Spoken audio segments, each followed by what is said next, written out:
Buongiorno, attivi compagni. Buongiorno. Fatemi grazia. Chi fa da capo in questa società? Tutti. No, uno solo deve dirigere, non tutti. Per la seconda volta vi impongo. Chi dirige da capo in questa società? Tutti. Allora vi impongo per la terza volta, in nome dei nostri cavalieri di Spagna, Osso, Mastrosso e Carcagnosso, fatemi grazia. Chi fa da capo in questa società? Chi parla con voi? Grazie, saggio capo di società.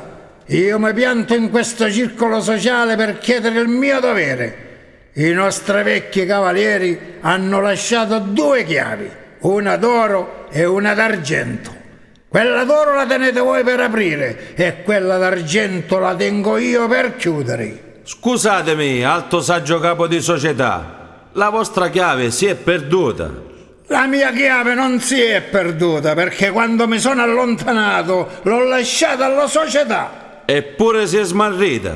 Allora vi impongo di mandare il mastro di giornata in cerca della mia chiave. La vostra chiave si è perduta. Vi impongo, saggio compagno, a nome del nostro severissimo San Michele Arcangelo, di guardare sotto il vostro piede destro, dove vi è una tomba larga e profonda che raggiunge il livello del mare. E là troverete due chiavi, una d'oro e una d'argento. Quella d'oro è mia e quella d'argento è della società. Grazie, saggio capo di società. Come si fa a scendere?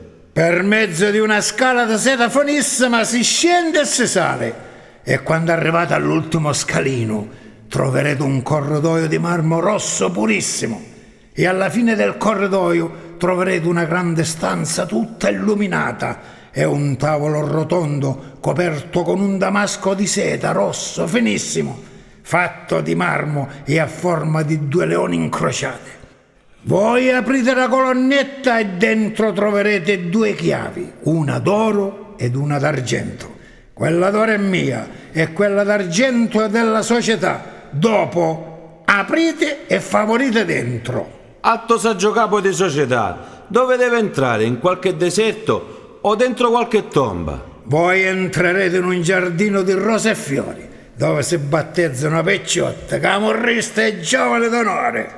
Entro e sono entrato, con fatti prescritti e regole sociali. Ora vi impongo io, saggio capo di società, voi che imponete i miei fedeli compagni che vi danno la destra e infine mi metto dentro questo cerco di società sacra, santa, invisibile e severa.